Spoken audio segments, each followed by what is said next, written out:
All right, perfect. So we are going to call this meeting to order. We are going to start, open the meeting with the flag salute. So everyone rise. Lead us in the Pledge of Allegiance. I pledge allegiance To the To the flag of the United States of America and and to the republic for which it stands, one one nation, nation, under God, under God, indivisible, indivisible, liberty and liberty and justice for all. justice for all. Thank you. Sorry about that. I am going. Still do that in schools. Okay, so I'm now sharing my screen. So this is the agenda for the meeting. So first of all, I would like to welcome you all to this year's Citizens Oversight Committee. And I'll go over in a little bit why this is so important and why your role is so important. But I'll just start out by saying thank each of you profusely for your time and your willingness to be here and to represent the taxpayers and the community as we work on our bond and we make sure that we are, as a district, fulfilling our promises to the community and the taxpayers in how we spend and utilize our bond funds. So thank you. Item 1.2, emergency additions and modifications to the agenda. We actually do have a modification. So when we published this agenda last week, we had an idea that at last night's board meeting, we would be able to appoint all of you officially. But we had some last minute additions. We've been making some changes. And so we're actually going to officially appoint you at the June 3rd meeting. And so tonight is really an information meeting. You are not going to be taking any action. So we'll actually remove item 3, appointment of committee positions, and we'll move that to our next meeting. And we'll talk about when our next meeting is at the end. So you would be, so today is, introductions. We'll go through, we'll give you lots of information that you'll need. June 3rd, the school board will take action to appoint you officially to the committee. On our next meeting of this COC, which I may or may not be attending, but Adam and Alan you're in good hands with our bond managers. At that next meeting, then you would appoint a chairperson and you would be cleared to take action. So we'll remove those too. Yep. And so with that, do I have approval of the agenda with that modification? And any of you at this point can vote. This is your only action of the night. I vote We need yes. a motion. Yes, so do I have a motion to approve the agenda? Motion. I move Second. we approve the agenda. Great. I Sarah, second. Yeah. who seconded? Jim? Okay, all those in favor? Aye. Aye. Any opposed? Okay, and I will just for the record say I'm a little bit clunky on this because as the superintendent, I don't run the school board meetings. So this isn't actually my regular role. I normally get to be more in the tech capacity role, but I don't run these. So if I mess up the Robert's Rules of Order, somebody can just help me correct that. I listen to them all the time, but this is a new seat for me today. So I'll just go ahead and run this meeting through the end today. So moving on to item 2.1, public comments. We have a form that's available, an online form that is published with the agenda. So anyone in the public can make a comment. They can speak to a specific item or they can just have a general comment for the committee. And Kathy, at this time, we have no public comments for this meeting, correct? Okay. Correct. Great. You- So did we'll, you- yes. Did you mention when the next meeting was? I thought I heard. No, that's an agenda item that we'll have at the very end of the meeting. So you'll get to pick what meeting. We have some suggested dates and then you can decide if those work for you as a group or not. Okay. So we'll move right down to 4, the discussion of the Citizens Oversight Committee.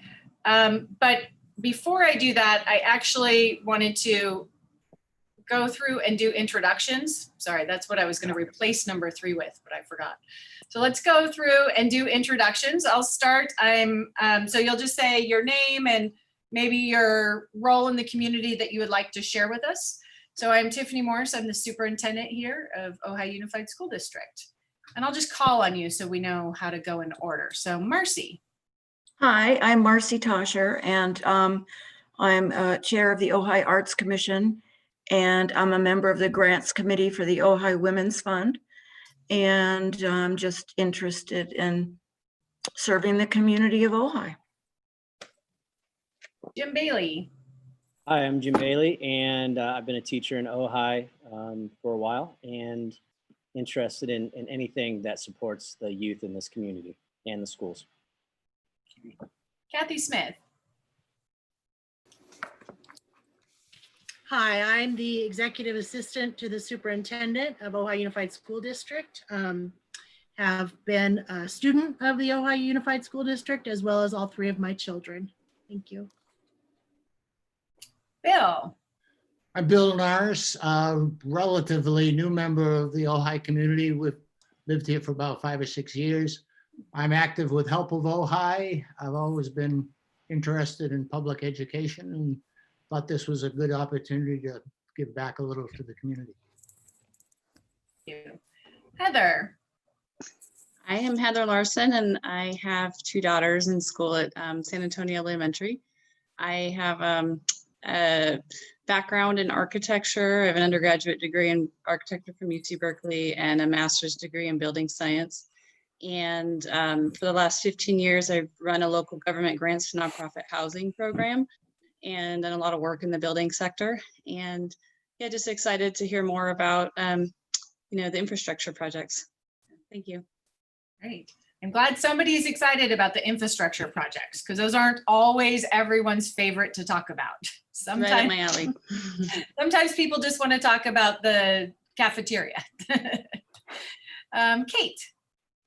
Hi, everybody. I am 4th generation Ojai. I went through the school system and now my kids are doing it. And I have a background in construction management and project management for the state park system. Oh, and I'm the PTA vice president at Miners Oaks. Yay. So one thing that we'll go over, there are selected spots for our group. And so some of you are here because you're representing PTA or parents or retired citizens at large. We are missing actually one person. We're missing somebody representing a taxpayer organization, but we're working diligently on that. And so potentially by the time we have all of you appointed, we may have that person on board as well. Kara. My name's Kara Hooper. I started an organization this year called Ohio Ed that works to support students who would be first in their family to go to college in the Ojai Valley. And I'm the vice president of the PTO at Matilaha Middle School. And my son is currently wrapping up 7th grade there. Excellent. Alan. My name is Alan White. I am one of the district bond managers. Great. And Alan, for some reason, you're a little away from the mic. It's a little hard to hear you. I don't know if it's the lake or whatever, but. Yeah, I guess I could speak up. My name is Alan White, and I'm one of the 2 bond managers for the district. John. Hi, I'm John Hook, and I've been in Ojai since 1960 and taught 51 years in the schools. And I'm very interested in seeing that these monies get directed towards students. And Dr. Darrell Gooden.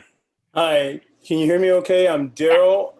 I have been in the Valley for 10 years. I worked previously with the Ventura County Office of Education as an industry liaison, which was sort of collaborating with the community, the schools, various community organizations, and excited to be here. My background is in organizational change management, and I too am excited about working on infrastructure projects. I think that's the cat's meow, big deal. And my expertise is in process improvement, quality, cost, and schedule is the focus of some of my interests. So, oh, and by the way, I teach an after-school program, have done it for about 7 years at the Recreation Center, and we teach young people, and we've had special programs for children with special needs, and we've done that with the Ojai Rec Center for the last 7 years. And You do, Darrell? I didn't know that.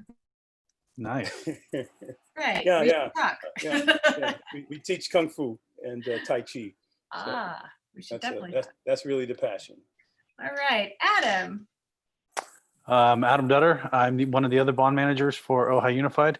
I, like Kate, went through the whole school system in Ojai. Now I have 3 kids in the school system as well. And I was chair of the Parks and Rec Commission for a few years, sit on the AYSO board, and my background's in facilities and project management across the country, actually. So. And then David Rogers is our tech support. He is not technically on the committee, but he's making sure that we can all use Zoom and that we are live streaming as we said we would be. So David, you want to just give a little introduction? Yeah, I am Director of Operations for Ojai Unified, do tech, maintenance, grounds, transportation, all that good stuff. So I was also interim bond manager for a while and got some of these projects moving when there was no one to do that. So that's my background. This is a man who wears many hats. Yes, indeed. Sure.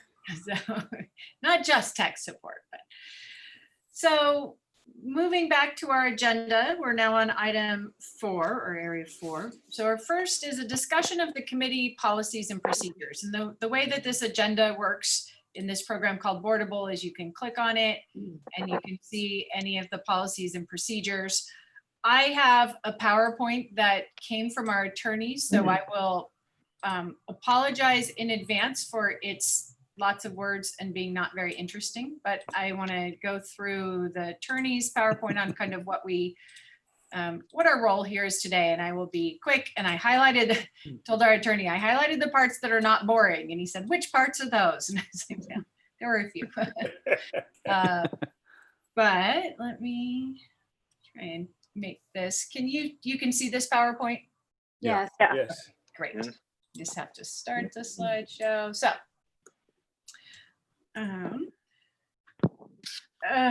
this is why you're here. These are all of the ed code requirements. Should you want to look up all of those education code requirements about why we're here. But I really just want to share a few pieces of this. So the governing board of the school district will appoint you. You will actually be sworn in, and you are now the Independent Citizens Oversight Committee once that happens. The purpose is really that you have 3 things. So you're informing the public concerning the expenditure. So we actually also have an audit. So the good news is you don't have to be accountants. We have an audit firm that we pay to do an audit of the bond. So they look at kind of that technical accounting, but you review the audit report and then you share with the public how we're doing. You actively review, and you're going to have a report, an end of year report that you're going to do on the proper expenditure of taxpayer money for school construction. And then you advise the public as to whether we're actually in compliance with the requirements. So those are your 3 big goals that you're going to do. So with regards to being in compliance, really you're looking at a couple of things. So one, that we're spending the money on construction, reconstruction, rehab, replacement of school facilities, furnishing, an acquisition or lease of real properties, which we're actually not doing. And 2, you're ensuring that no funds are used for any teacher or administrative salaries. So that's really important. So you'll review that, the auditors review that, and you'll say, yes, we know that these funds are being used for these things, school facilities, furnishings, that's it. These are some other things that you could do. So you could receive the annual audit, which you will. If you wanted to, I thought this part was interesting. So you can review, and I'll send this slideshow to you in your email so you can review this in case you want to go back and read all of these words.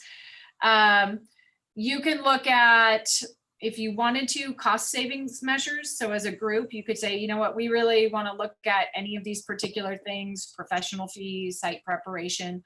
I can tell you, I think our bond managers do a really good job of doing things the best we can for the most inexpensive price, but you get to kind of review that and make sure that's true. You can also go visit any of the projects. If you as a group decide, or you as an individual decide that you want to go on a field trip, you can go visit anything and say, we want to take a look at this thing or that thing. You are welcome to do that. This last slide I just says that we will provide you with support. So that's why you have me and Adam and Alan and David for tech support. So anything you need, we're here. And then you as a group will follow the Brown Act. And so the Brown Act has lots of specific requirements, in general, you don't need to know lots of them because we will prepare the agendas for you. You're not having closed session. There's a lot of things that just don't fall under your purview. But what is important is kind of when and how you meet. And so you will have these face-to-face meetings by a majority. You are not allowed to have serial meetings, which are meetings where, let's say, a few of you get together and you say, like, we're going to talk about the color of the floors in the new cafeteria in Matilha. So you couldn't do that. You couldn't have a few of you convening to talk about anything. So essentially, any business that you're doing as a group, and you're doing in public through these meetings. So you're not having site meetings. Teleconference meetings, that's actually what we're really having right now. Individual contact, so you're not really contacting each other to discuss things. And then this is also something that is important. You're not talking to each other in writing. So you're not sending out a report to the group and saying, can you please provide edits in this? You're really only working in public. So you're discussing things. Is that any questions on the Brown Act? Okay. If you have any questions about something specific, like, can I do this? Can I not do this? Just feel free to give me a call, or Adam and Alan a call, and we'll help you out with that. Those are the basics that apply to you. The good thing is you don't have to do the agenda, since we do that for you, because that's got lots of nuances to it. You are going to do a report at least once a year. We are a little bit late in meeting this year. We had plans to have this meeting in March and April, and then something else happened. And we just weren't able to focus all of our time and energy on this because we were busy, with the COVID thing. And so we're a little bit behind on our timeline, but I have confidence that you will be able to prepare your report this year and submit that to the board. The good news is, because you're not the first time this committee has happened, you have other reports that you can refer to and use as a template to do the work. And also Adam and Alan, it's their job to help you. So you don't have to write it from scratch. They can help you write it, and then you can review it and edit their work and give them feedback. And then they'll do a lot of that legwork for you. So you don't have to sit here in Zoom and write an entire report together, but it will be your report to finalize and say that you agree with the findings and whatever comes out of that. The composition of the committee, we kind of went over this. You have a 2-year term. There are no consequences if you don't complete your 2-year term. So we hope you all stay for 2 years, but if for some reason something happens, let us know and we can find a replacement if we needed to. So our bylaws in our committee for some reason say that we're going to have 9 people.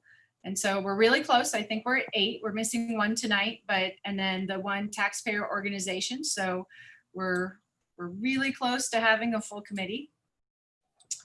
I already kind of went through all of that.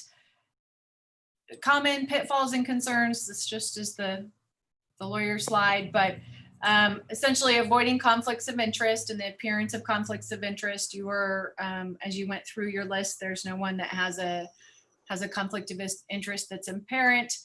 And really you want to stay within the bounds of your statutory authority. So we would let you know if you were approaching those boundaries and doing something that was kind of outside of the committee work. We could just have a conversation about that. So that is it for the legal piece. Any questions about that or the role of the committee or any of those pieces? Just out of curiosity, what is a taxpayer organization that one person? Yeah, that's a really good question. We have to work on that too. So there are official taxpaying organizations. There's the Ventura County Taxpayer Association, who we actually have reached out to. So we couldn't find anyone locally in Ojai, so we reached out to that group, and I actually, turns out, know a few people in that group, and so they're seeing if they can recruit somebody to do this work for us. It's actually easier because it's on Zoom, so they don't have to drive to Ojai. They can do it on Zoom from wherever they are. So I'm hopeful they'll be able to help us find someone. Okay. So I just unless never any of heard you that. happen to be on an official taxpayer association, that would be good too. No. Darn it. Okay. So with that, we're going to move into, so now we're just going to give you some of the background that you need. You can ask questions, but this will be the background that you need to kind of discuss and have knowledge of for the report, which will really happen at the next meeting. So Adam and Alan are going to go through these next things. We have our audit report, which you have a copy of. And if you have questions today, you can ask them. If you have questions, you can ask them at the next meeting, or you can email Adam or Alan individually, don't CC the group, and you can ask them specific questions that they can answer for you. So we'll go through the audit, we'll go through our expenditures for this year, and then we'll talk about ongoing Measure J projects, and then we'll pick our, we'll look at the report from last year just as a point of reference, and then we'll pick our next meeting schedule. So that's the next few pieces tonight. So feel free to jump in with questions, and then I am going to actually turn this over to Adam and or Alan. I'm not sure who's doing this first part with the audit report. Or am I doing it? If you want to just pull it up, I can talk about it, and Alan and I will just kind of tag team it. Sure. The audit report is, as Tiffany mentioned, an independent third party firm that comes in and basically goes through X amount of sample size of our expenditures, what we're spending the money on, how we're doing it, just to make sure everything's on the up and up.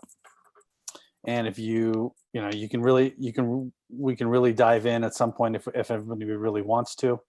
The bottom line is, you can see on the, I think it's the page, one of the last pages, it's page 18, I want to say, no. 16. I was thinking it was 18, but you're going to the conclusion? Yeah, it's the conclusion. So basically, the conclusion states that they found that we are doing everything properly, spending the money properly. The audit didn't even have any questions for us, which is good news. And that, I can gladly say that's been the case even with Alan and I's predecessors. So the audits have always come back extremely clean. Right. In fact, I think last year, before this audit report, the previous audit report, they analyzed something like 80% of our expenditures. Yeah. It's crazy. But the really good thing that I'm enjoying about all this is the sort of sense of family feel that we have with everyone in the district. The whole, it's really a nice place to work. And I can honestly say there's never been any pressure to say, oh, well, maybe we could use Measure J money for something over here, that's not appropriate. They might ask the question and we say, nah, that's not part of our purview or not part of our scope. And then it's like, oh, okay, no problem. So there's never been any pressure to misapply or to even, hint in that direction. We're doing some great things and we've got plenty of work to do without, trying to find places to spend it. Yeah, and you can see on page 23, actually, if you guys, read the whole report, page 23 says that they did about 30% of the total expenditures from 2018 to 2019. As a point of reference, that's July 2018 to June 30th, 2019. Alan and I came on board. I came on board late 2018 and Alan was early 2019, right, Alan? Right. Yeah. February. So I was December and Alan was February. We both came in. So that's about 6 months of work. And before that, as David mentioned, David was knocking out some projects here and there on top of his other duties. But they were able to sample about 30%, which is about a little over $1.7 million of expenditures. And they verified everything and everything came back clean, which is great. So I have a question. So, definitely. And it's probably just I'm not that familiar with balance sheets, but on page 5, under expenditures, it seems to be something missing, or I'm missing something.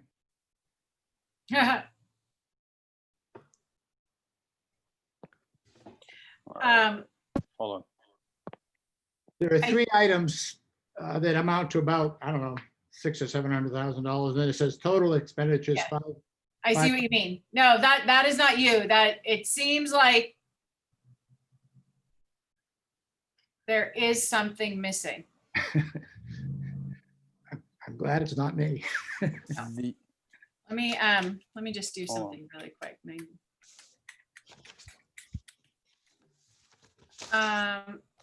It might be that those are. It looks like they didn't include the construction, because if you go back to the, like I said, page 23, it does say that's about $5.8 million in total expenditures. So looks like they line itemed out salaries, supplies, contracted services, but the actual construction portion's not on there. Yeah. Where are you looking at the construction? On what page did you say, 23? It just has the summary on page 23. Dr. Morse, would you be able to share what you're looking at with your screen? Oh, sorry. I thought you could see it. I was like pointing things and highlighting them, and now I see that it's paused. You can, if you click on your own copy of the agenda, you can open this. But sorry. Yes, thank you for. I normally have my laptop so I can see what you can see, and I don't have it today. So thank you for telling me that. No worries. So, well, I'll go back up and show what Bill was talking about, which was on page 5. Now we'll re-highlight it so you can see it. So the issue is right here in the audit report. It's talking about expenditures, and it's showing. Excuse me. I'm not on my screen. I still have the question and answer session. Yeah, me too. Okay. That's I not. don't know why that's happening. So up on the top, just there's like a share screen menu where you could select which of your. Yeah, I had it selected and then it just. There we go. Okay, I just restopped and shared again. So on this, which now hopefully you can see what Bill was talking about is there's 192,000, 145,000, 179,000, and that does not add up to 5.7 million. It would be nice if it did in my bank account. Now, you said page 20. I don't have a page 23 in the copy of the audit report I have. Let's go. So mine ends at page 16. So I think, Adam, you meant this page 23, which is. There are two Sorry, I was documents muted. that are combined, and the numbering sequence starts again after page. Right, I see that. After page 16, the numbering sequence starts again. There's a Ide Bailey page, and then there's 1 through 6. Right, but page 6 doesn't have any. I'm just looking for that figure that was mentioned, the 8 million or. I'm sorry, 5.8. 5.8. So page right there, Tiffany, right? Yeah, it's right here. Right there. It says obviously 5.798323327, which matches their total expenditures from the upper page. It does look like that they didn't include the actual construction portion of the $5 million basically. Good catch, Bill. Do you think that without scrolling all the way back there, do you think that those three numbers add up to 1.7 and that they were only showing the included transactions? They don't add up to 1.7. No. They add up to like, 550,000 or something like that. Yeah. At least that's a rough guess. Yeah. Well, I'm just a little concerned that the audit report has that discrepancy. We can certainly clarify with the auditors, but a balance sheet is usually cumulative of previous year's activity. So that's my guess is what you're only seeing is current year activity, but the total is cumulative expenses since the beginning of the bond. But we certainly could get clarification. Okay. I just think it needs to be cleared up. Yep, great. Definitely. Put that on there. Any other audit questions, thoughts, comments, concerns about the audit? Anything you want to revisit at the next meeting aside from Bill's concern? Can I ask another? I hate to be the one. Okay, that's what you're here for. That's what, yeah. And this is just a question, I think, and I've got to find, on page 10, when it talks about the remaining construction commitments, I assume those are remaining contracts that have already been let, and those are the remaining things that just haven't been paid, but have been committed. Is that what that is? That was at the time of the audit, yes. Yeah, as of the time of the audit. Yeah. One of the reasons I asked that, because of on the annual report, there's stuff like that too, that I didn't match up, but I suspect it doesn't match up because the dates are different. Right. Yeah, and it's definitely a working document as we're flowing. And we're also, as we're doing the annual report, we're working with stuff that was, 6 months ago kind of thing. Understand. That's what I thought. So yeah. I just wanted to make sure I understood it. And you can see, and to your point there, you can see Matilaha and Nordhoff are obviously the two biggies. And as we'll talk about later, that's obviously where we have all of our major projects going right now. Okay, great. Okay, any other audit questions? You can always revisit the audit at any point. So now if you want to spend time between now and the next meeting and you have questions, you can always come back to this. Definitely. So I'm Mr. John Hook. I'm looking at the financial summary, and it says remaining funds, 13,319,000.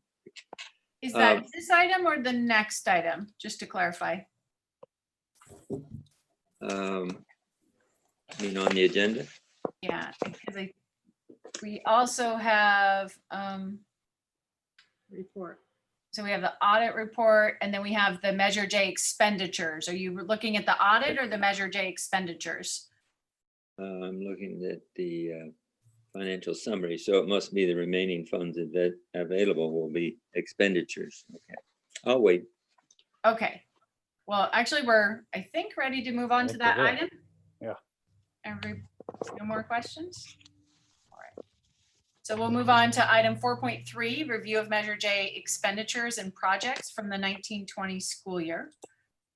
So if we go into the office and we can get this 23-page report, a copy of that?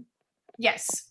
Oh, okay. Yeah, everything is electronic, but if you would like, you can either come into the office, somebody can help you, or if you let me know in advance, we can print it and mail it to your home. Yeah, that would be better because they're talking about something I can't really see on my little screen here. Yeah. Yeah, So no problem. We can definitely mail you copies of everything.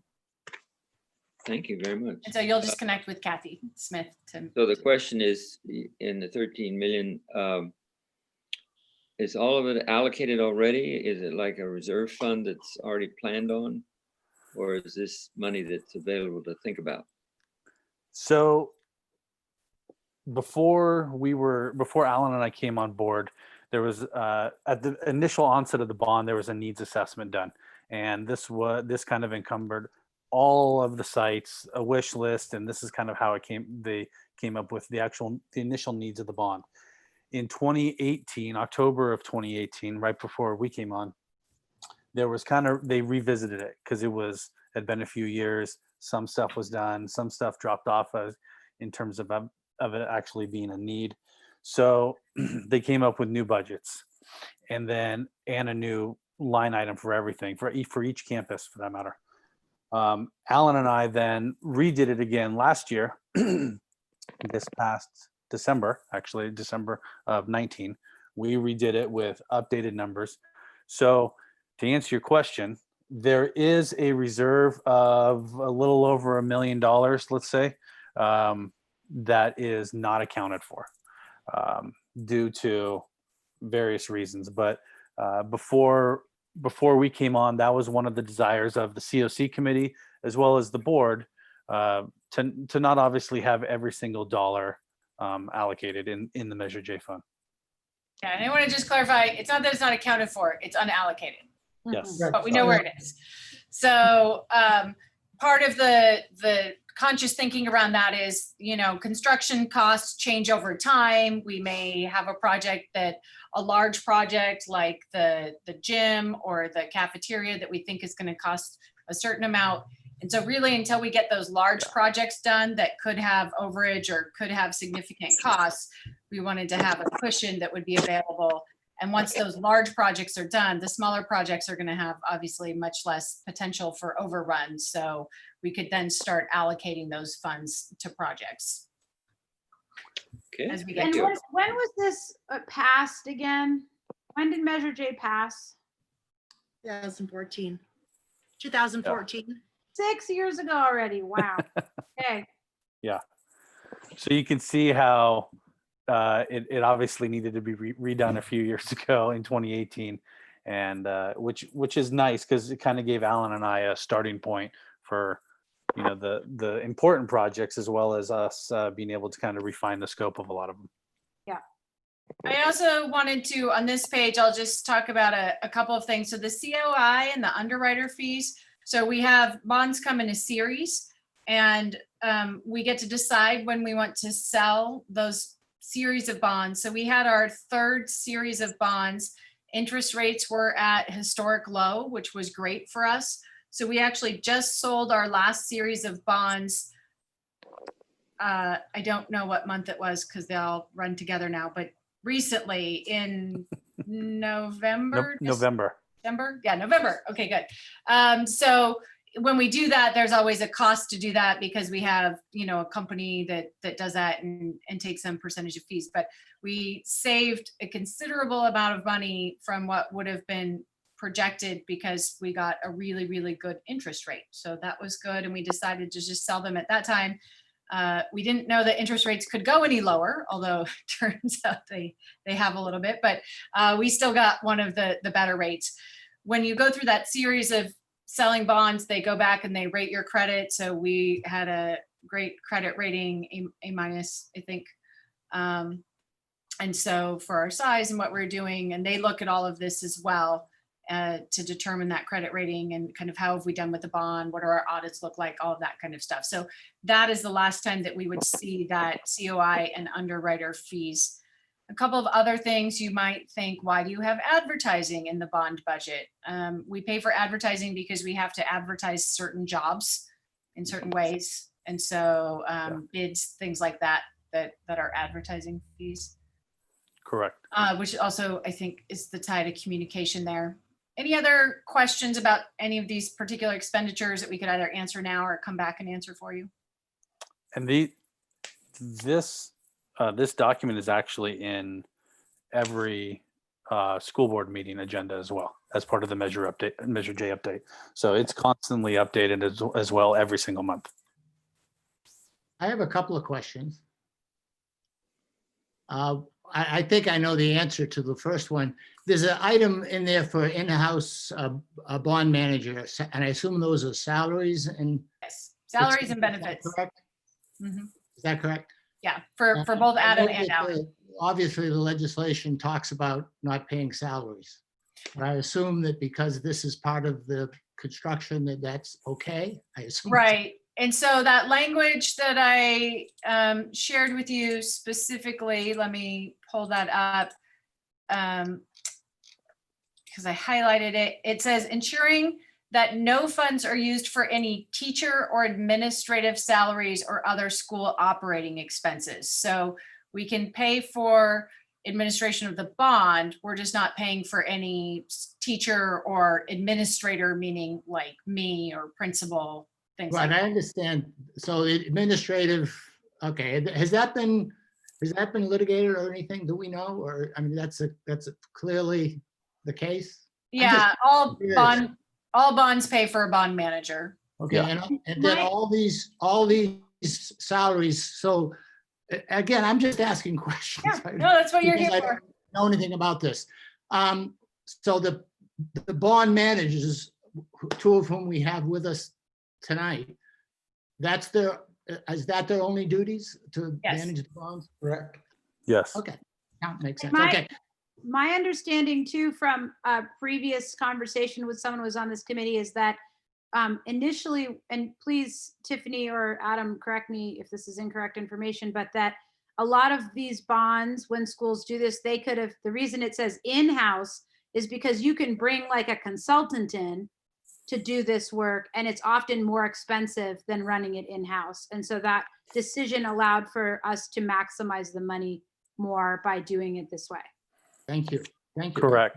And that was actually, yeah, it was discussed. And I think initially they had Balfour Beatty in here. And then they brought in the other one of our predecessor. And they did find that they thought it was more value, and it was a little, frankly, it was a little bit more in touch with the Ojai community to have somebody in-house. There's more quality control with someone in-house. Great. The other question I had is, again, one of these questions about numbers.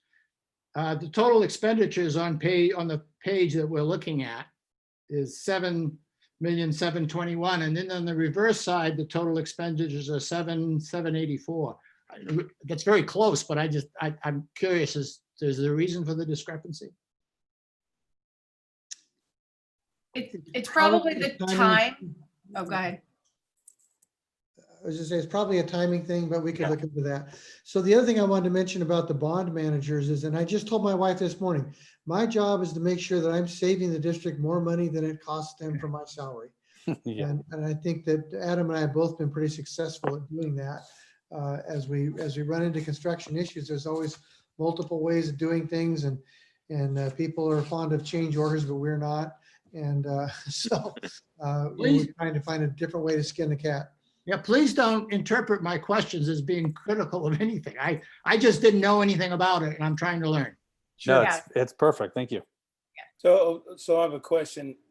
Alan just mentioned, one of the things he's consciously considers is to make sure for what he receives, as a salary, that the benefit to the district is, the value proposition is obvious. So the question I have is there a metric set that you follow? Is there some set of indicators, key performance indicators or goals you guys set, or the district sets with you? Just curious. Not per se, Darrell, but I can tell you that when we worked on the, for example, just one example, and there are many, but on the library project, when we first put it out to bid, it came back we thought it was going to be a $2.5 million project. It came back at $3.4 million as the lowest bid. And so we sat with and had many meetings with the lowest bidder. We said, where did the cost come from? What's expensive? And so we looked at some things like the fence that went around the air conditioning unit on top of the roof, ended up costing at least $100,000. And we said, well, all of a sudden those air conditioning units got a little prettier if we don't spend that $100,000. So we took that out of the plan. Yeah. And we looked at the foundation, and they had this elaborate method to drill into and tie into an existing foundation under a shear wall. And I was looking at it in the meeting, and I said, what if we just ripped that foundation out and put in a new one instead of going through all that work? And they looked at each other. It was kind of funny because the two contractors looked at each other and they said, yeah, that would save a lot of time and money. I think that would probably cut the cost in half, which was $200,000. So, Right. So the question becomes that goodness that you just described, Alan. How did you capture that? Because one of the tenets I saw in some of the documents I read earlier were that we were to represent to the community the goodness that we provide, and what you just articulated is what we would consider a qualitative, objective evidence. Even though some people may call it anecdotal, the fact is what you just described is the work. That's the real work. And in that, your salary was 3 times cheaper than that, what that was. So, I get your point, but I'm only bringing it up because the goodness you just described, there's a usefulness, and somehow, I don't know what report, other than an auditor's report, what you just described is the real work. And people need to know that. So I think maybe, Darrell, what we could do, and thank you for bringing that up, right? It's hard to, as you know, sometimes in education, we're not as good as measuring things if it's, not already a standard measurement. So maybe what we could do is Adam and Alan could do kind of a retrospective analysis. And if they have those things where they know that they've done value engineering or cost savings to the degree that you remember, or that you have evidence for, we could maybe include that or have some of that in the report. Yeah. Sure. Yeah. Yeah, Quality, usually we end up, reviewing it, Alan and I and Tiffany and David, and high five and on we go. Yeah. So And and you need a recorder recording all that goodness, So when the I question agree ever with- comes, anyway. I agree with Darrell 100%. I think in this community, in this time, this will be a really nice piece for us on the committee to be able to, share out, whether it's in an official part of our documentation or whether it be, represented somehow. So I agree. If you guys could capture that some way. Kate, you had a I think question? that would be great. Yeah, I just think it could be really simply captured in like a really basic Excel table where you have your budget line items with your expected or, budgeted cost, what your bid comes in at, and what you end up encumbering for the job. And then like a note section where you say, we got rid of the fence and saved, 200 grand. right. And made the children safer too. Yeah. Yeah. There's just something, Alan, I was trying to think about. There's just something you told me like 2 weeks ago, like we saved this amount of money. And I was like, that's great. And you're right. We just like, good job. And then we go about our business. Right. Can't even Yeah, remember what it was anymore. That Hopefully you was, do. where we had actually had contracts that had an allowance in them, and the contractors billed the full amount of the contract without deducting the allowance. And I caught that on 3 different contracts and got us back about $30,000. Yeah. That's Great. You got it. Great. Yeah, So I think that's a good outcome. Darrell, you made a really good point bringing that up, because a lot of what I do at my work is showing how we do a lot with grant funding. Mhm. And in order to get match funds out of our parent organization, it's really important to show how fiscally responsible we're being with that grant money. And I think in a lot of ways, if we ever go to pass another bond measure, to show the community, okay, like 35 million is a lot, but look at what we did with that. And you're absolutely right. Good job. Thanks. Heather, did you have a question? Yeah, and this is probably a little bit of me getting up to speed, but if I have this question reading this, other people might too. Just on page 12 of the document, it lists the actual projects, and it shows that they're expected to be completed by December 2019. And I don't myself know if they're actually completed, but I'm just curious about the timeline and the sort of So let me accountability on the pause and timelines. say, of which document? Not of Of- this financial report, but maybe of a different one? Sorry, it's of the audit Of the audit. document itself. Yeah, so we'll go through in the next agenda item, kind of where we are currently on projects and what's kind of finished, complete, and what we're working on and what's upcoming. So Okay. yeah, in the audit, they're definitely retrospective, right? So we've come a long way since that audit. And so I think maybe the next agenda item will address that for you. And then you can ask if we don't bring something up.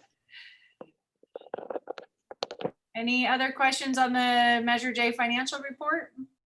Heather, real quick, just to touch on that.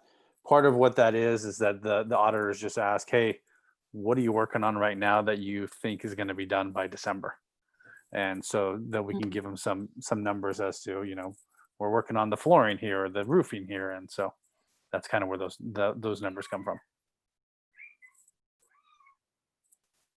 All right, so if you're good there, we'll move on to the next, which is actually, I think, the most interesting part.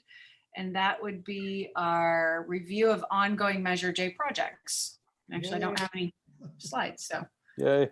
So we'll, Alan and I will put together a slideshow of kind of for the next meeting, some of the highlights of, stuff just looking better, and some of just the infrastructure stuff. It's not fun. It's not great that the roofs got repaired or that we updated the electrical panel at Miramani, but it's stuff that is needed and necessary.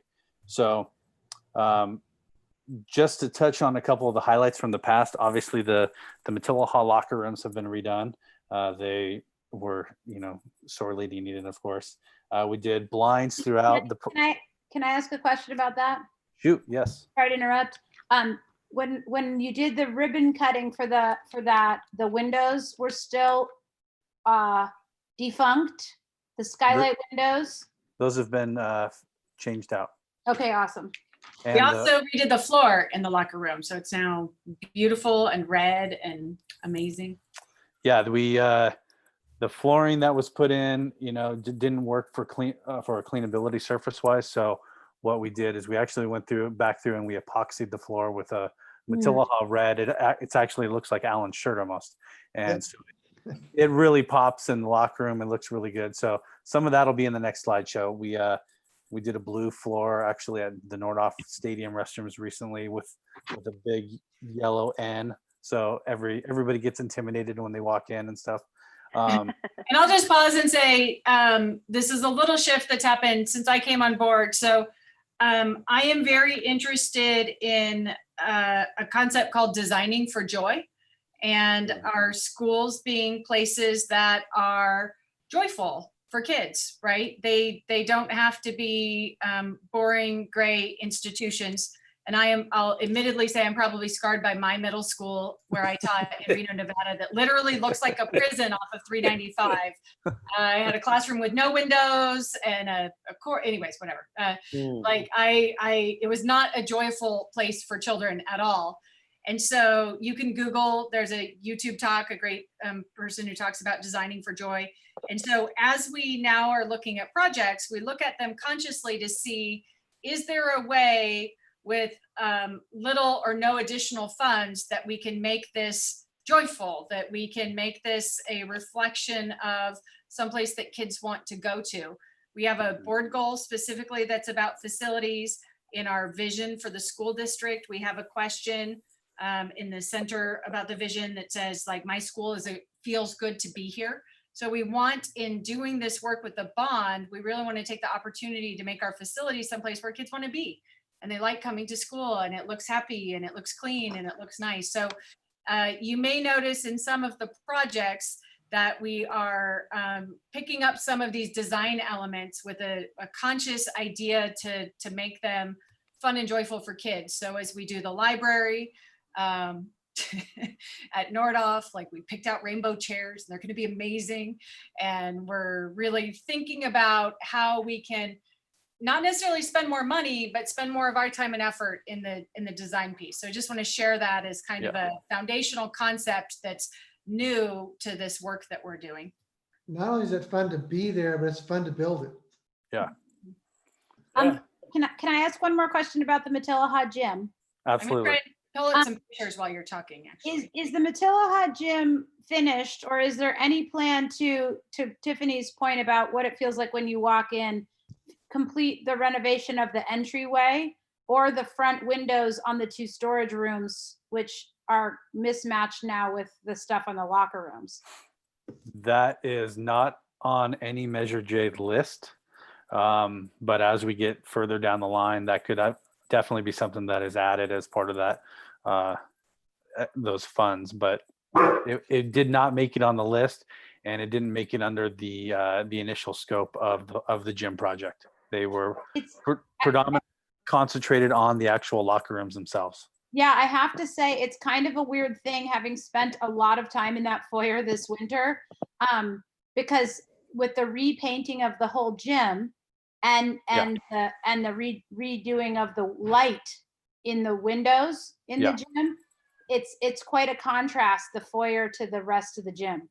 We don't disagree. It's Okay. just, it's not, it's just, it was never on the list yet. So, Okay. however, yes. So this is a picture of the new flooring in the locker rooms at Matilaha Middle School that we just finished, that That's great. when the kids come back, they will have. So I would just say, without designing for joy, this would have been gray.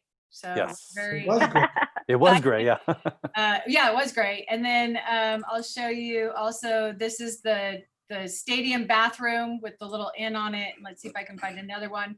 So as we redo the bathrooms, and it hasn't been painted, the walls in this picture hadn't been painted, but as we redo the bathrooms, if we're going to do the floor, it's the same cost to have a colorful floor that builds school culture and pride. So we're working on that as we go through the list. I have a question. Adam, with the roofers that you guys used for the Miners Oaks school job, is there any sort of, if the roof is not functional, you're going to come back and fix it at no cost clause in their contract?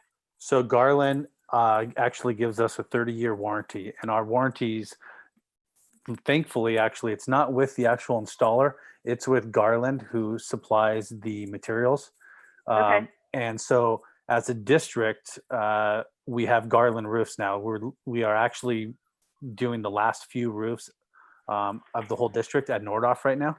And then we have 30-year roofs basically on every roof in the district. And we've used that several times. Like that would be an example of where Adam and Alan saved some money. We were going to redo the roof, I think on the preschool, right? Yeah. And then we found out that it actually had a Garland, it was Garland, but the warranty card hadn't been completed or something. And so then it turned out the whole project was under warranty and we were able to fix it without paying for it, which was amazing. Right. And also, going to the Miners Oaks issue, that school was originally roofed the year before Adam and I joined, but during this past year there were leaks, and they redid an entire wing, the roof on an entire wing there because they didn't get it sealed properly, and so they have already stood behind and done some major work for us. Well, when we're allowed to get together, I'll point out there was a couple of leaks when we were in school coming through actually the light fixtures in that in the corridor. In the corridor. Yes, they're actually addressing that this summer. Okay, perfect.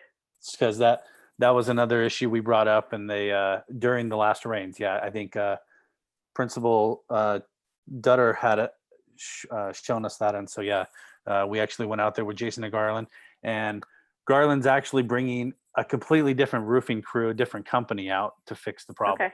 So cool. that's good. That's awesome. Yeah, part of that problem, Kate, is that the building has settled. So the corridor roof actually now leans back towards the building instead of leaning away from it. And so Garland is going to come in and do some roofing to build up the portion next to the building and allow it to drain away from the building again. Okay, great. Question. Yes.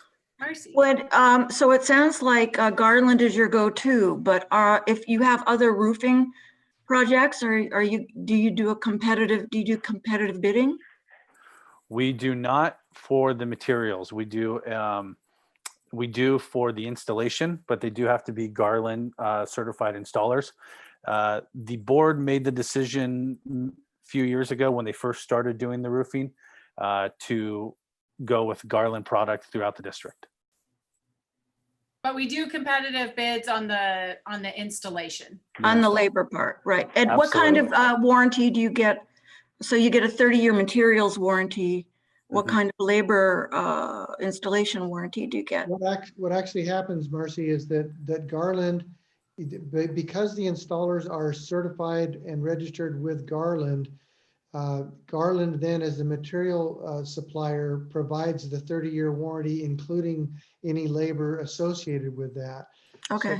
So it's kind of a one-stop shopping. In addition, the materials are purchased through what's called a CMAS contract, which is a pre-vetted bid. You know, it's already basically won the bid for roofing materials with the state of California. Got it. Okay, thank you. And it is nice, should, any of us be gone in 10 years, they still have one point of contact with Garland. They call Garland, they come out, check out the roof leak, end of story. So it's nice. Great.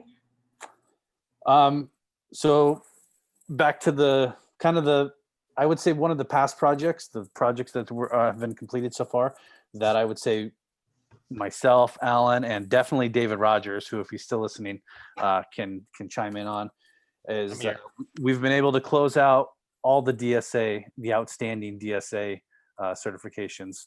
So DSA is the Division of State Architects, and every project, if it's over a certain threshold or meets a certain scope of work, has to go through them. However, at the end, you still have to close out the project. So over a number of years, these projects were left open to the tune of, we had 35 open projects when the bond was, and some date back to, some are dating back to, I think, 85, 86 was Oh the my latest. So our predecessors, and huge kudos to David, they kind of knocked them off one by one by one. And then I think we had 7 or 8 when Alan and I jumped on, and we have completed all of them. We're just awaiting certification on one. Once the library's done, they will certify the remainder of the science wing in Nordhoff. But it's just a paperwork formality. So that one I would say is probably took the biggest undertaking. David, you can chime in, but that one I would say is probably the one I'm most proud of so far. Yeah, I closed out 25 of those projects. I think I left you guys with 7. Yeah, they were extensive, and I had a budget of $500,000, and I think I only spent 182,000 total. Yeah, in mitigating those projects. So, and what was really awesome too is through our inspectors and through the DSA, they were really happy with us, and they let us certify new projects even though we had those open, because we were doing our due diligence and following the letter of the law and trying to make sure we were, closing things out properly, because they understood it wasn't us who had done it. So yeah, it was actually really fun, but definitely a quick learning curve for me, not having done any DSA projects. But yeah, so those are, we're almost done with them, which is amazing. So. Yeah, they could have actually, to David's point, stopped us from doing any sort of other improvements, and they were nice enough to kind of let us go through as long as we kept pushing forward. So we're done with those, and Alan and I are definitely making sure we close our projects out as we go. Is that a common thing for districts to have? I mean, this sounds like a paperwork shuffle that could easily lag. So talking to our the DSA inspector that we work with a lot up here, Frank Coughlin, who's fantastic. His point was it was super common. It's not as common anymore because DSA has cracked down. But it was very common back in the day to just not close out projects and keep moving along. DSA never went back to look and see if anybody had closed out projects. And there just wasn't the manpower. Once the recession hit, they went back and said, "Oh my gosh, look at all these open projects. We that should be closed out. We, all these districts owe us funds for all these projects. Actually, let's go after them." And Right. so It's actually kind of a poor accounts receivable. Pretty much. Practice from DSA, because when you close a project out, you have to determine the final cost, and your final fees are based upon that final cost. Yeah. Oh. They were leaving money on the table. So yeah, not so much now, but at the time it was common practice that projects just weren't closed out. So is there any, our major projects that we're working on right now are the kitchen at Matilaha and the library. Are there any projects that anyone is interested in at the next meeting, having more specifics or pictures or kind of a broad overview of the projects that we have left on the list? What would make the most sense for you, for us to prepare for you at the next meeting? All of the things. I have a thought. I don't know how it could be accommodated, but listening to a few of my colleagues on the committee make comments, it dawned on me. I really have, I've been to Matilaha. I've been to all the schools for various things, but in terms of these projects, I'm wondering, is it possible to kind of take a walk through some of them? It's always good to see the thing, actually go and see it. So it just helps with context for me. Absolutely. So maybe we could set up a tour date, and if you can come, you can come, and if you can't come, then that's okay. Okay. Great. Yeah. Too much trouble to do a before and after? We do take pictures. We do have before and after pictures. That I remember the video of the Matilaha gym with Javier and Andy Cantwell in there with dripping buckets.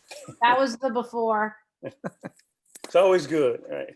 But yes, and if individually, if anybody wants to take a tour or see a specific project, definitely reach out to Alan or I. We're obviously cruising around the valley doing stuff all day. So you can email us or call us or text us, obviously, and by all means, we'd be happy to share what we're working on. I have one other question about the Matilaha cafeteria. Mhm. Have you found that it's actually been, I know that I'm sure that the construction folks have had to do all kinds of things regarding social distancing on the site, but have you found it easier to make progress on it actually without students on campus during the day?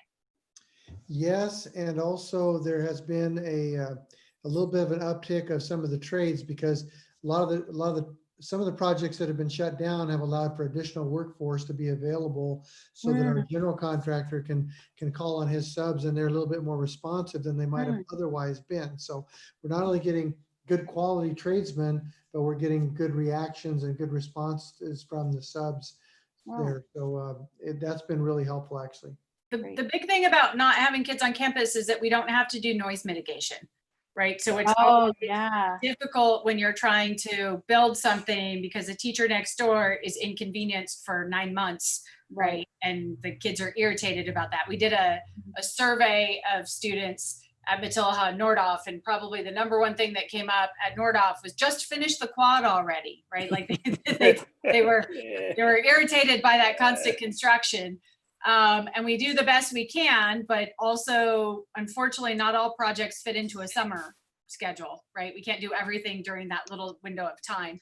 Some projects are 9 months or 12 months or whatever they take. So it has been really nice that there's no particular classes that are heavily impacted by the construction on campus right now. Any other questions on any of the projects or anything? No. All right. Adam, Yeah. I like the idea of a tour. I was just curious, and again, getting up to speed, but is there a sort of a master document that summarizes the scope of work and the timeline of each of the projects? That's a great question. The scope of work, yes. Go ahead. The timeline, not so much. That's Yeah. something that Adam and I kind of hammer out day to day. Usually when we start a big project, you know, for instance, the dining hall over at Matilaha, there is a certain number of days that are in the contract that the contractor has to be done by. However, obviously stuff changes as we run into change orders or, you know, stuff in the, you know, issues with the pad, the soil, you know, electrical not being where it shows on the plans, stuff like that. So, but for every major contract, yes, there is a number of days that there's a start date based off of the notice to proceed, and then X amount of days that they're supposed to be finished by.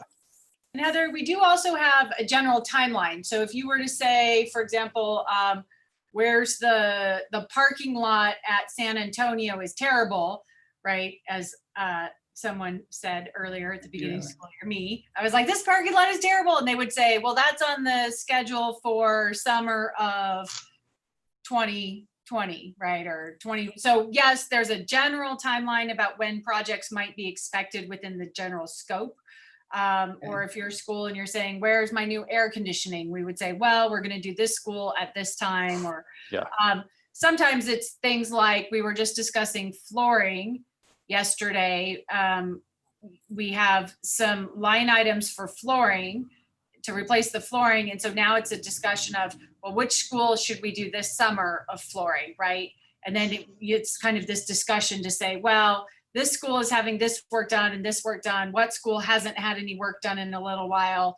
And we'll fit the timeline. Let's do that school and do flooring at that school. So there's a broad timeline, and then there's kind of specific negotiations based on what other projects are happening at that time that help us plug in like where and when we're going to do projects. So we generally do try and look across the schools and say, okay, so if Nordhoff is having the roof and the quad and the library, maybe we're not going to replace the flooring right now. Also, we look at what's going on. So for example, there is summer school happening at Nordhoff because there's work happening at Matilaha. So we might not do the flooring at Nordhoff over the summer because we need those classrooms. But we do try and equalize among the schools, and then that helps to place where those projects go. Would it be possible to share that overall, you know, broad schedule just so that we have an idea of what's upcoming and, or I don't know, just like a list of everything that's been line itemed? Yeah. Cool. I will also say we're sometimes careful to not say like we're going to do this specific project because we may, things may change. So we try and be as transparent about things that we know are kind of sure to happen. And then if it's something that's like way out there, we might not put that out to the public, because as soon as we say San Antonio is getting a parking lot, then everybody expects San Antonio to get a parking lot in November. And we don't, if there's some delay. So it's this, this magic place of being transparent about the projects that we're doing and where we're going, and then also not promising things in a timeline that we can't deliver. So we're happy to share For with you me, where we the are. timeline would be less relevant than just if there's a master list of all the scope of work, just We I have that. haven't seen. So, and to Tiffany's point, and we have on our website the list of Measure J projects, but we're careful about what we put on there because we want to make sure that we've set the hook and the fish before we declare that we've caught something. So just to that point, otherwise it says, oh, we're going to do this parking lot in November, and we start getting calls December 1st. How come we haven't started yet? So. Yeah. We have done the parking lot at San Antonio, or it's on the list for this summer. It's on DSA review right now. Okay. Yeah. That was not a hypothetical example. That's a real example that I think about every time I go to that school. I'm like, why are there potholes here? Yeah. That is a real thing right now. So Yeah. Okay. Also, I think you had a good point about the Measure J website. So if you have not checked out the Measure J website as the committee, which you makes sense if you would not have done that, but your names will be added to this website once you're approved and sworn in, but you can scroll through this, and there's actually here's the exhaustive list of, that's it, the work of the last one. You can follow the projects, and so you can kind of see school by school. So there's some information on the website that might be helpful. Also, that will get updated over the summer when we switch to our new web platform. All right, so if we're good on this, and then we know we will set up a tour. I will say that tour, because it's a group of you, will need to have an agenda, and it'll be a public meeting. And so we'll set that up and agendize that, and that way you can go. And if the public attended that, they would also be welcome to. It's a public meeting, but we'll consider that as a meeting for you with no action items, but just to be able to go and tour around. And then with that, we had said we were going to try and end by 7, so we're actually in pretty good timeline. I just want to share with you the last annual report, and I'm going to share my screen so you can see it. Maybe. Okay. So this is the last report. This is kind of what your next report could look like. You could make it look different. So you'll give this bond report to the community and to the school board, hopefully by the end of this school year. So maybe by the end of June, potentially. And really? that would be our Go goal. out on like the 9th of June. Yeah, well, not by the end of school, but by the end of June. That would be the goal. Okay. Our timeline is a little late this year. As I mentioned, we've been struggling a little bit. But the good news is it's not really written from scratch, right? So we'll have filled in kind of this, some of the audit findings, and then you'll be able to like review that and correlate that with your own review of the audit. And so what we'll do is we'll do some of the drafting, and then you'll be able to really talk about it as a committee and say, I want to add this, I don't agree with this, I didn't notice this. So we'll give you a sacrificial draft to start with. Okay. And so really at your next meeting, I think you'll have, we'll answer some of the questions you had. We'll have an overview of current projects, and hopefully you will have been on the tour by then. And then we'll have this for you to really work through. You'll also have a chair, and the chair will work a lot with Adam and Alan on the drafting of this to bring back to the committee. So you'll have this kind of projects completed, things that are incomplete, and we'll just help you to put these pieces together. And then if you look through this and by the next meeting say, you know what, we also would really like to add this, then we'll be able to do that as well. Cool. All right. So I think we are now at the last item, which is to set your next meeting. Do you have any suggested times and dates, Adam or Alan? So my thought was it would be nice, obviously, to have this on the June 24th board agenda, have our annual report. Alan and I could definitely put together the first draft. So you guys, everybody officially gets appointed June 3rd. My thought would be that June 10th, if we could have a Zoom and review the first draft. Sounds Okay. good. Day of the week is that? It's a Wednesday. Is there another day that Okay. works better for No, I've anybody just- else, or does anybody have any Well, conflicts? It's my 20-year wedding anniversary on that night, and even though we might be eating in our home, we are going to be doing something to celebrate. But that Okay. doesn't mean you have to change the meeting for me. But that does only happen once every 20 years, so I feel like I should mention No. Could another day that week work for everybody? I mean, the 10th. I mean, I don't know. Yeah, I can do literally any other day. That week. So in the grand scheme, what would be, if we can swing it, 9th or Our- 11th. our thought would be maybe meet on the 10th or the 9th, 10th, 11th. Alan and I provide like the preliminary annual report. We elect the chair and the secretary. We run through the report, kind of nail down anything that needs to be changed. And then if we could, it'd be great to meet the following week and just give the report the blessing. And then we could put it on the agenda. And then we really wouldn't need to meet until October. What about, would you guys be able to provide it to us in advance? Or does it have to be provided in the public meeting? No, we can provide it to you in advance. So when the agenda for that meeting comes out, the draft should be attached in the agenda. So how about, maybe like if we get it on the 9th and then we meet for the Zoom on the 11th, so we'll have an opportunity to review it first? yeah, That's fine. we could do that. And if we actually have it, yeah. That sounds Sure. good. Is there also a date for a potential tour that you, we may have the Nordhoff graduation is on the 12th, so I think that should be fine for graduation conflicts. I think you'll be okay. So then the following week, we could meet 16, 17, or 18? Are we Yeah, any setting, of those. are we setting the 11th at 5:30 for this meeting? Yes. Okay. All great. right.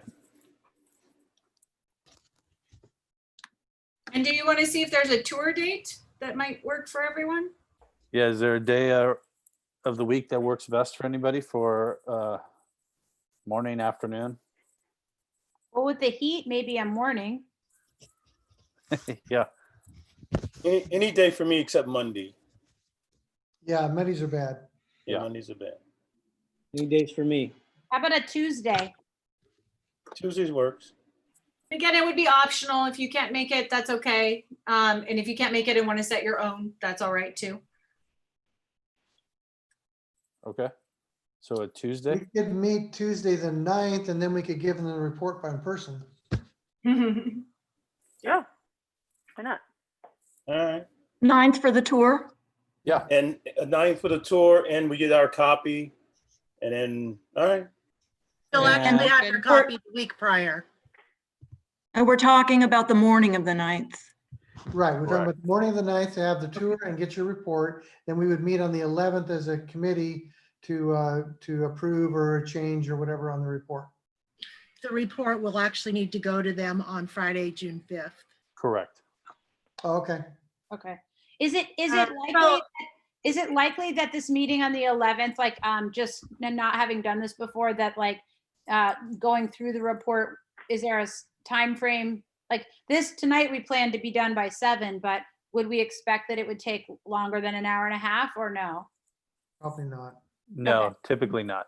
If Okay. you're the first committee, maybe, but since you picked the right year to be on the committee, because it's all the groundwork is already laid, so. Yeah. Do we have a time and a meeting place for the tour? We could meet at Nordhoff, since we're doing the quad, the roofing, the gym, and the library, as well as obviously the F wing out front. You guys will see. Is there a time in the morning that works for everybody? Is everybody early risers? Do you want to do like 8 a.m.? Do you want to do 9? I'd like to start early. 8:30 would be great. 8:30. 8:30 works. 8:30. Sure. 8:30 on the 9th. Okay. Yep. By the flagpole, where? Yeah. Admin, Yeah, we The can. admin Building. Okay, We the can, yeah, admin we can building, meet out okay. front of the admin building. Okay. 8:30 on the 9th. We get our copy.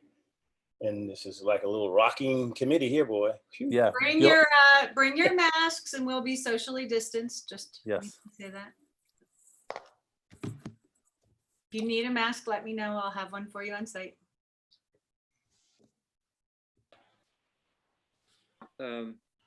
so all we didn't do, we didn't set the following week, so it's 16th, 17th, or 18th. Yeah, would you guys like to set that now? I think we should. Give it a week and make it the 18th? I can't do the 18th. I have the Arts Commission. How about the 17th? That gives Kathy a little more time to get the report on the agenda and all of that stuff for us too. This is to have a final meeting after we've done the preliminary revision. Yeah. Okay. The Wednesday? Yes, 5:30. Wednesday. Sounds When- good. Yeah. All right, everybody. And when is the school board meeting? 24th. On the It- 3rd. Well, the- sorry, the next school board is the 24th. For the So- final report. You guys will be appointed on the 3rd, next Wednesday.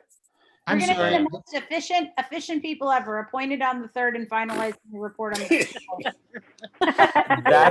That's the kind of committee we like. Yeah, my kind of committee.